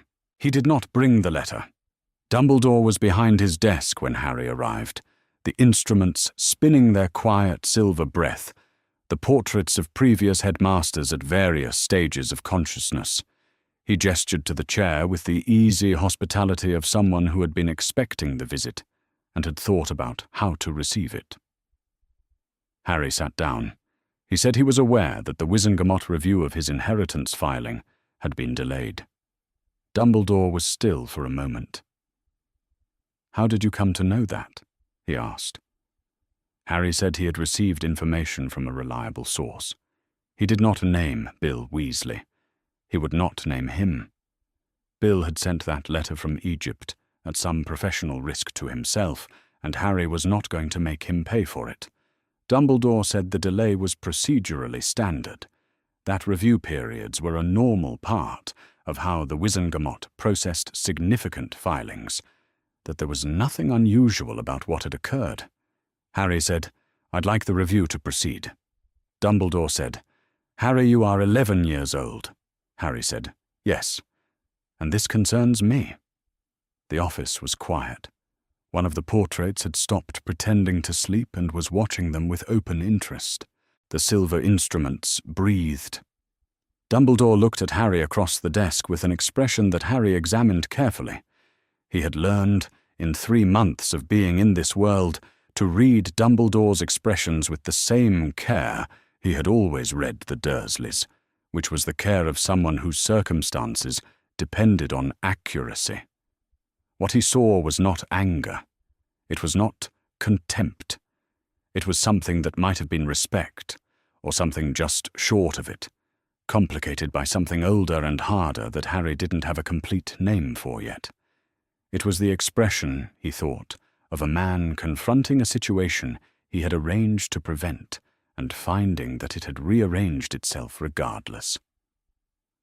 I will consider the matter, Dumbledore said. Thank you, Harry said. He left. On the moving staircase, he thought, Dumbledore does not want the review to proceed. That had been clear from the quality of his stillness when Harry named it, clear in the way the broom's wrongness had been clear during the Quidditch match, as something directed rather than accidental. Dumbledore was a man who arranged things. He had arranged the vault key and the suppression agreement and the counterfiling and the review period. He had arranged all of it with the same care, and for what was, Harry was now fairly certain, the same reason. The review would tell Harry something specific, something that Dumbledore had calculated was too much. Harry descended through the castle in the early morning quiet and thought, I intend to find out what it is. December came with frost on the windows each morning, appearing overnight between dark and dawn. The grounds went hard and white. The lake stopped looking like pewter and started looking like hammered steel. The Christmas post began arriving earlier than expected, as though the owls were trying to get ahead of the weather. Ron received a fat parcel from his mother and 2 letters from various brothers and a card from his sister Ginny, who was 10 and not yet at Hogwarts, and had apparently sent a card with a drawing of a dragon on it because she had been told Ron was studying magical creatures and had interpreted this generously. Harry received nothing. He looked at the stack of post around Ron and ate his breakfast, and did not say what this felt like, which was a specific kind of ordinary grief. Not acute, not dramatic, just the low, persistent fact of a person whose absence from the world had been so thorough for so long that even the Christmas post had learned not to bother. Ron looked at the stack of letters in his own hands. He looked at Harry. He said, "You could stay at Hogwarts, you know. For Christmas. Loads of people do. The food's probably better than term, actually, because they make more of an effort." Harry said he'd like that. Ron nodded and didn't say anything else about it, which was the right thing. The castle at Christmas was a different place. Most of the students had gone home on the Hogwarts Express and taken the noise with them, and what remained was something Harry had not experienced before, the castle being itself, without the weight of 400 students moving through it. The corridors were long and quiet. The staircases moved as they pleased, without anyone waiting on them. The portraits talked to each other across empty hallways. Snow lay on the grounds in a stillness that the term-time wind never permitted. There were presents at the foot of Harry's bed on Christmas morning. He sat up and looked at them for a moment before touching them, because this had never happened before, and he was not entirely sure what the protocol was. One was a flat parcel wrapped in paper covered in small golden reindeer, which turned out to contain a jumper the color of dark red, hand-knitted, with an H worked into the front in gold yarn, from Ron's mother, with a card that said she hoped Harry was keeping warm. Another was sweets from Ron, with a note that said, "Merry Christmas, don't eat them all at once," and a small drawing of a chess knight. The third was wrapped differently, plain brown paper, tied with string rather than ribbon, a small flat parcel. The note attached to it was written in an unhurried, looping hand that Harry recognized at once. He had seen it on a breakfast note delivered the 3rd day of term, on a letter that arrived at Privet Drive in August. "Your father left this in my possession before he died. It is time it was returned to you." Inside the paper was fabric, impossibly light, impossibly fine, the color of water or of air or of nothing at all, shifting and reshaping as Harry lifted it and held it to the window. He let it fall over his hand, and his hand disappeared. He let it fall further, and his wrist disappeared, and his forearm, and when he shook it out fully and held it up, it was large enough to drape over his shoulders and disappear everything below. An invisibility cloak, his father's. He held it for a long time. He used it that night, and the night after, and the night after that, going nowhere in particular, just the corridors, the parts of the castle he hadn't been through yet, or had only seen from a distance. The pleasure of being unknown in a place that had spent 4 months knowing too much about him was considerable, and he walked through the quiet castle with the particular ease of someone who has nothing to prove, and no one watching. It was on the third night that he turned into a corridor he hadn't been in before, and found the mirror. It was tall, taller than the door frames, and ornate in the old-fashioned way that meant it had been made when the word ornate had not yet been separated from the word necessary. The frame was gold, or had been. Centuries had left it the colour of brass, where hands hadn't touched it, and the colour of something older where they had. Along the top, in letters that had been carved and then filled with something that had once been bright, was an inscription. Erised stra eru, oit ube kafru oit onwosi. He stood in front of it and looked. He did not look at the inscription for long because the mirror was doing something that made the inscription seem secondary. The mirror was showing him a room full of people. Not the empty corridor he was standing in. Not himself in the dim torchlight, with the cloak held at his side. A room with people in it. A warm room. A lit room. And in the centre of it, a man with untidy black hair and hazel eyes who was taller than Harry and broader, and wore an expression of uncomplicated, slightly surprised happiness. Beside him, a woman with dark red hair and green eyes that were Harry's eyes, exactly, in a face that was not his. She was looking at Harry as though he were the only interesting thing in any room she had ever stood in. His parents. He had seen photographs. Hagrid had given him one, months ago, on a rock in the sea. But photographs moved in small loops, repeating their moment. This was different. These people were present. They were there with him in whatever space the mirror occupied, and they were looking at him, and his mother had tears on her face, and was smiling anyway, in the particular way of someone who finds both of those things happening at once. Behind them, not sharply resolved but present, visible over their shoulders if you knew to look, 3 figures. An older man in robes that belonged to a century Harry couldn't name, standing very straight. A woman whose eyes were sharp and watchful and intelligent in the way that feels like being assessed and not minding. A wide-shouldered woman whose face held an expression of absolute, stubborn kindness, the kind of kindness that was not soft, but structural, built into the architecture of her face like a load-bearing wall. He had seen their faces in the history books Hermione had found, in the founding-era portraits in the library. He was beginning to know them. He stood in front of the mirror until the torchlight guttered, and he was not sure how long had passed. On the second night, Dumbledore was there when Harry arrived.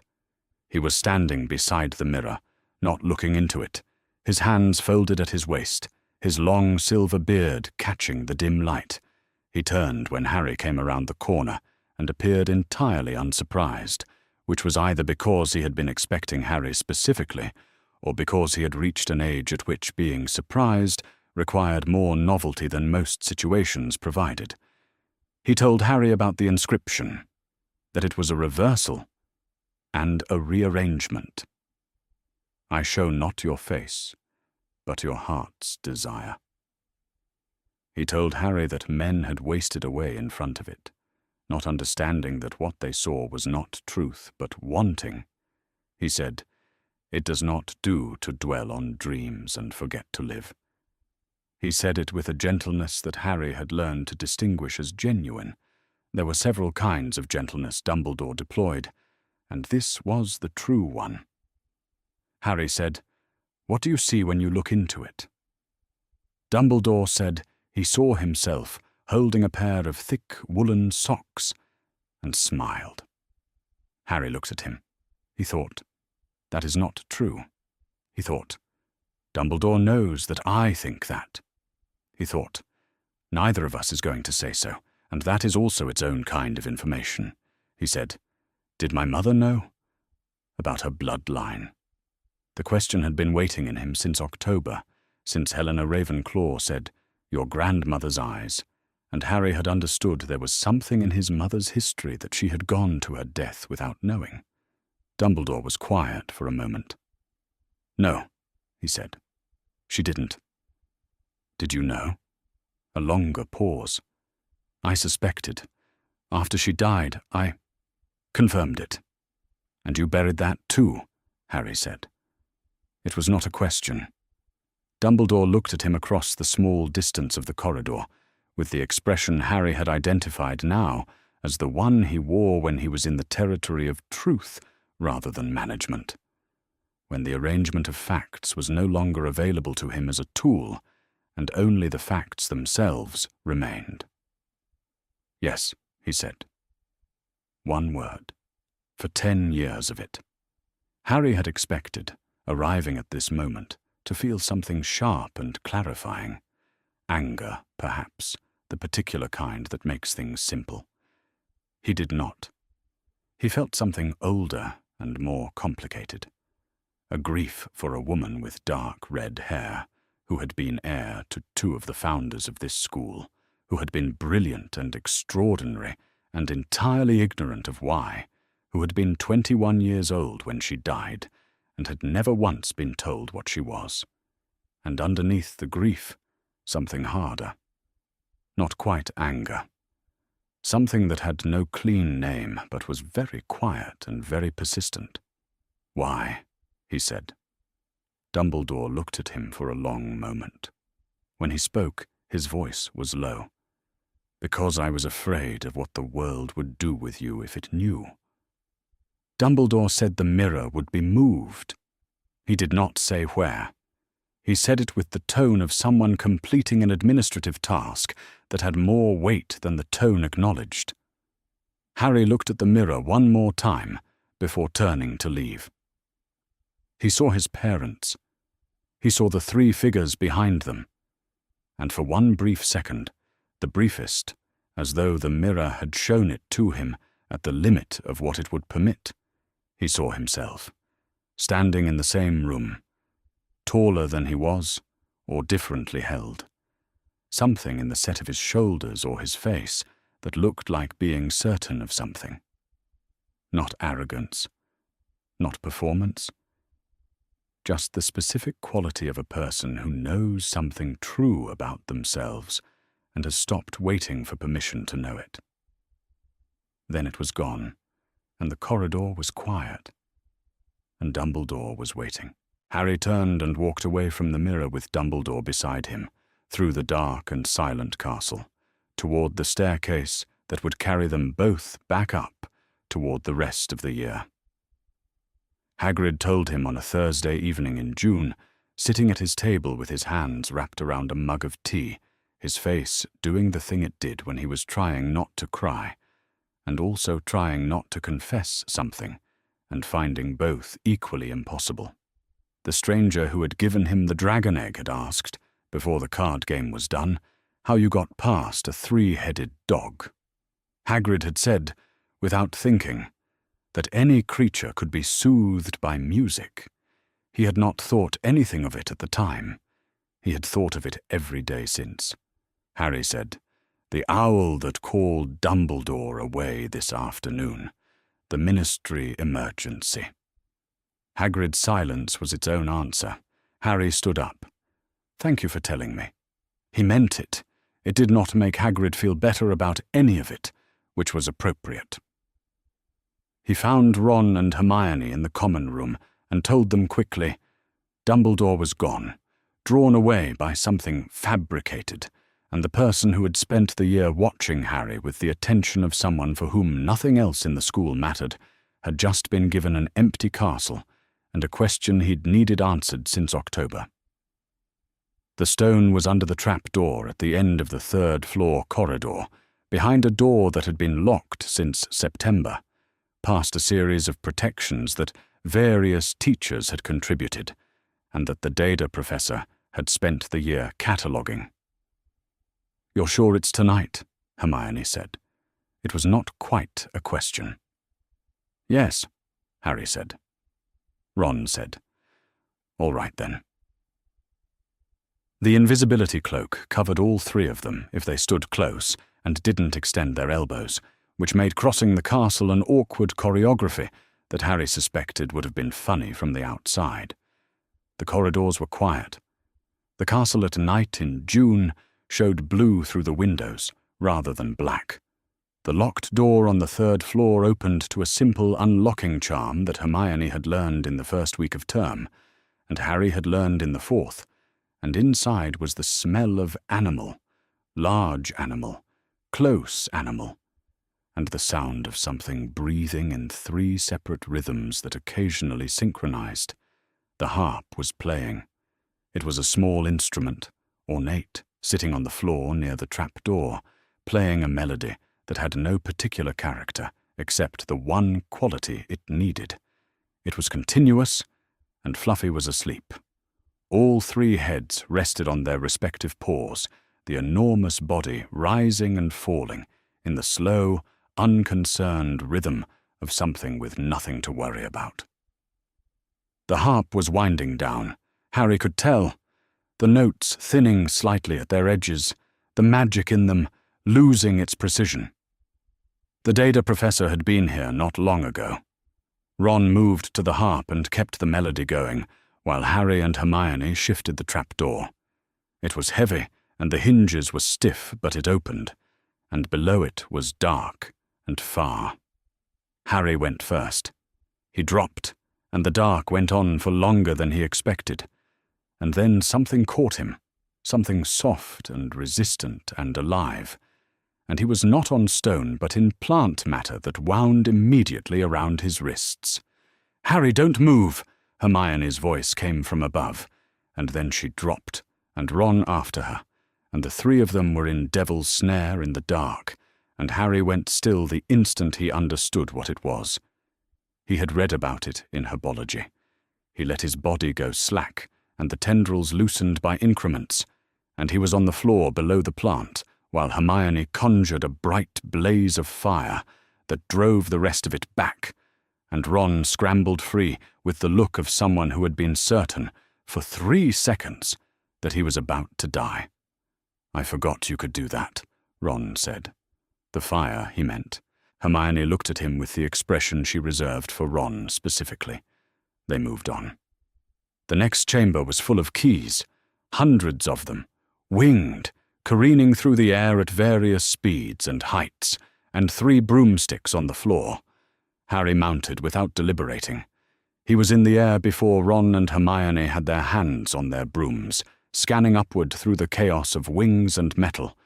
He had learned, in 9 months of watching things, that the right answer was usually the one that had been used, the one bearing evidence of previous contact.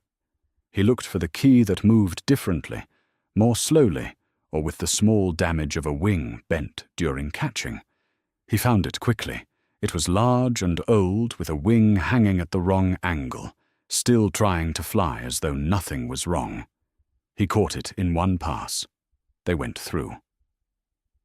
The chess pieces were life-sized, and they were waiting. Ron walked to the middle of the chamber and stood still for a moment, looking at the board, at the positions of the white pieces, at the dark squares where black pieces were absent, at the geometry of what was open and what was closed. Harry watched him and understood that Ron was doing something Harry himself couldn't do, seeing the whole board at once, all the moves of it, all the futures that branched from each position. His face was very quiet. "I know how to get you through," Ron said. He didn't look at them when he said it. He was still looking at the board. "I need to play a knight. Ron, I know where the gaps are. I can walk you to the other side if I control this position. But the Queen will take me." He looked at them then. His expression was calm in the way that things are calm when a decision has already been made, and the calmness is simply what comes after the decision. "I'll be all right. It won't be. It'll knock me out, probably. But I'll be all right." Harry looked at him. He looked at the board. He looked at Ron. "Then we go," Harry said. Ron took his position. The Queen moved when he moved, and took him with the savage efficiency of something that was only following the rules of its own nature, and Ron went down hard onto the stone floor and didn't get up. Harry went to him and found his pulse, and found his breath, and they were both present and regular. "Go," Hermione said. Her voice was even. She was already looking at the other side of the board. They went. The final chamber before the mirror room held a long table, and on it a row of bottles, each a different size and shape. In the center of the table was a parchment, and on the parchment was a logic puzzle written in verse. 7 bottles, 2 with wine and 5 with other things, and the task of identifying which would carry you forward and which would carry you back. Hermione read it twice. She read it the way she read things that mattered, quickly and completely, without theatre. She reached for the smallest bottle. "This one takes you forward," she said, "and this one takes you back."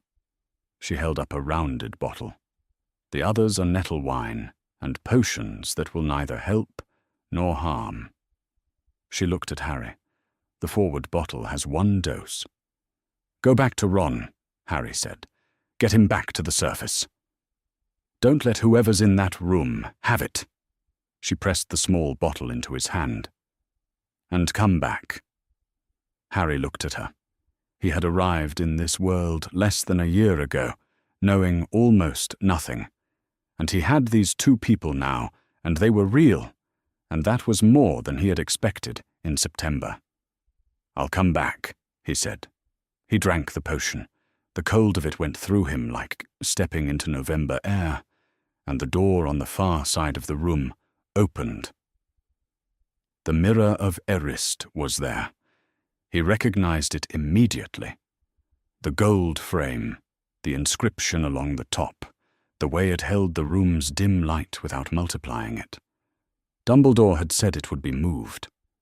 It had been moved here. The data professor was standing in front of it with his back to the door.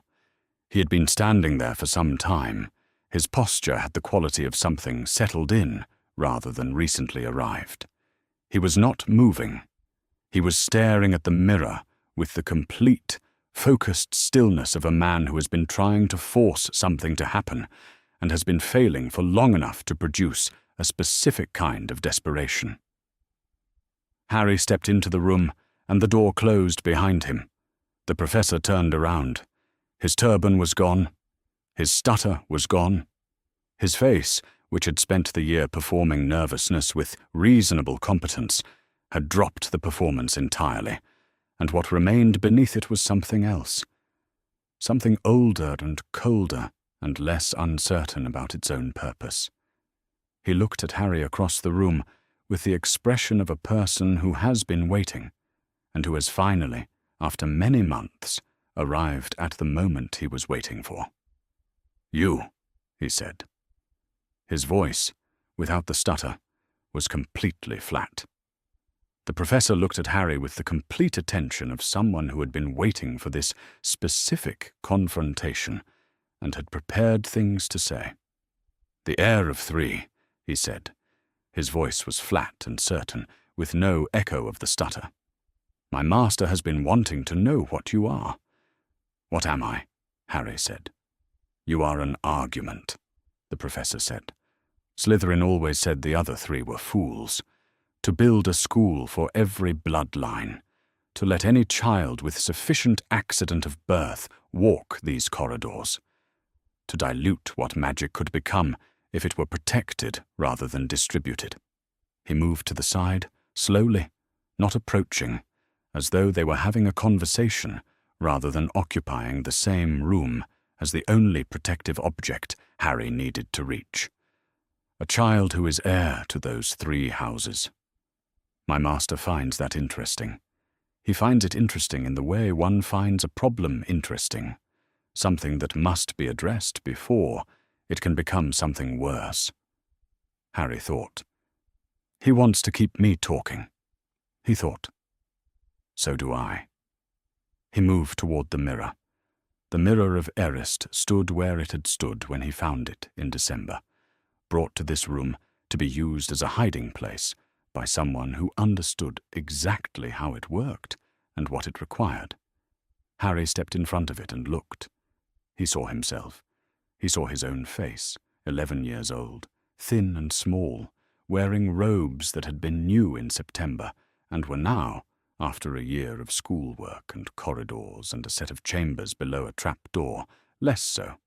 He saw his face, and then he saw his reflection reach into the pocket of its robes and take out a stone, heavy, deep red, catching light that was not in the room, and hold it, and then put it away.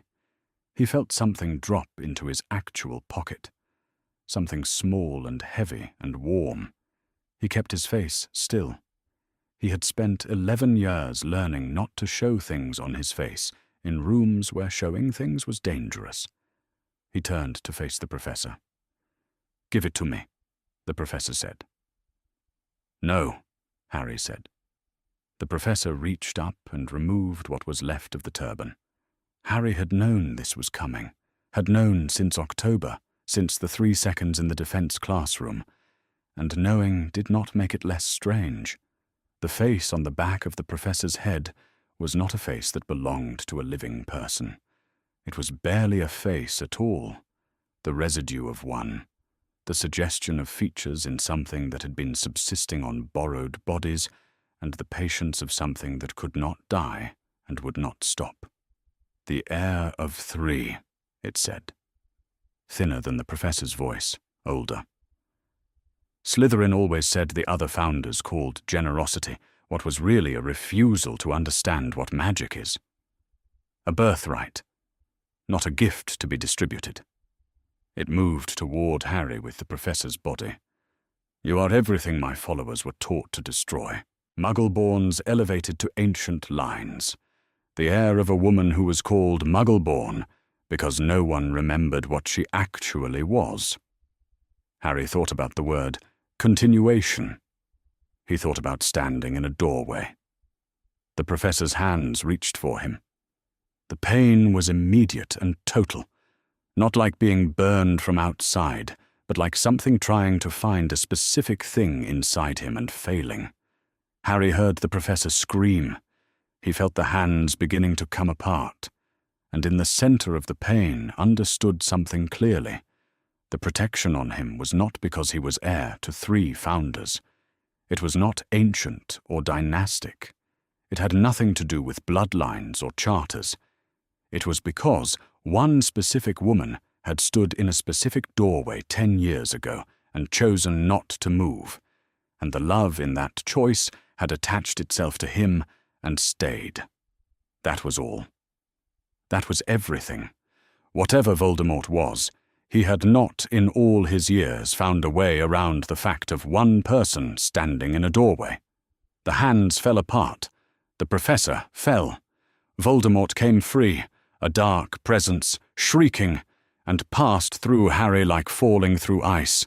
And then Harry felt nothing at all. He woke in the hospital wing to sunlight, and Dumbledore sitting in the chair beside his bed. The sunlight was the particular quality of June, horizontal, warm, coming through windows that had been opened to let in the end of term. Somewhere below, someone was playing a game on the grounds. Harry said, "The stone." "It will be destroyed," Dumbledore said. Nicholas Flamel and his wife had prepared for this possibility. They had sufficient elixir stored to set their affairs in order. "They chose this, Harry. It was their choice." He said it with a gentleness that Harry had learned, across a year, to recognize as real. "And Voldemort?" Dumbledore was quiet for a moment. "Somewhere in the shadows. Not gone? Not yet." He looked at Harry in the full morning light with the expression he wore when he was telling the truth, as plainly as he knew how. "But not here. Not tonight." Harry looked at the ceiling. He thought about the thin, cold presence passing through him. He thought, "Not yet," and stored it with the things that would need to be understood later. Then he said, "I want to talk about the Wizengamot review." Dumbledore was still for a moment. Then he made a sound that was not quite a sigh, more like the quiet acknowledgement of a person who knows they have been outmaneuvered by an 11-year-old and has decided, after some reflection, that this is not the worst possible outcome. "I will withdraw the counterfiling," he said. "The review will proceed in September." "And the Founder's Chair," Harry said. "That is for the Wizengamot to determine, not for me to prevent." Harry looked at him. "I know. I wanted to hear you say it." Dumbledore met his gaze. Something moved through his expression that was not quite respect, but was perhaps its immediate neighbor. Something complicated, with a long history behind it. "There is one more thing," he said. He paused. "There is a prophecy, Harry. I have known it since before you were born. I did not tell you, and I will not give you the full text now. Not tonight. Not in a hospital bed at the end of a year that has already asked too much. But you should know it exists, that it concerns you, that it is part of why I have done the things I did." Harry waited. The prophecy was not made for an heir to 3 founders with goblin law rights and a chair in the Wizengamot, Dumbledore said. It was made for a boy who would walk into his own death willingly, because he understood that it was necessary. I was afraid. He stopped, began again more carefully. I was afraid that if you knew how much you mattered, you might decide you were too valuable to lose. And the world, Harry, cannot afford that. Harry thought about that for a moment. "That's a terrible thing to decide for someone," he said. "Yes," Dumbledore said. "It is." He did not say he was wrong. He did not say he was right. He sat in the chair beside Harry's bed in the June sunlight, with the instruments on the side tables breathing their silver breath, and the portraits of previous headmasters observing with varying degrees of discretion, and said nothing further, because he had finally, after an entire year, run out of arrangements to make. Term ended with exams and marks and trunks, and the Hogwarts Express in rain that had arrived precisely on the last possible day. Ron got above-average marks in everything. Hermione topped every subject. Neville passed everything, including herbology, which had loved him back, and his grandmother would call this adequate and mean she was proud. Harry passed with distinction in charms, and produced a potions result that earned a note in the margin of his returned essay. Satisfactory. SS. He kept it. At King's Cross, the Dursleys waited beyond the barrier with the expression of people who had arrived, because not arriving was not available as an option, and who intended to make that clear. Harry stepped through the barrier and stood on the Muggle side of it, and looked at them. He had 2 things in his pockets. In one, a letter from the Wizengamot Estates Office, received that morning, confirming that the review of the Gringotts inheritance filing would convene in September at the opening of the Wizengamot's autumn term. In the other, the assessment parchment from Gringotts, folded along its original creases, the ink as clear as it had been in August, when a goblin had pressed it into his hands in an underground vault and said, in a flat professional voice, that a copy would be forwarded as standard procedure. He had carried it for almost a year. He looked at the Dursleys. He looked at the barrier behind him, still vibrating slightly from the people pressing through it on both sides. He was 11 years old. He had time.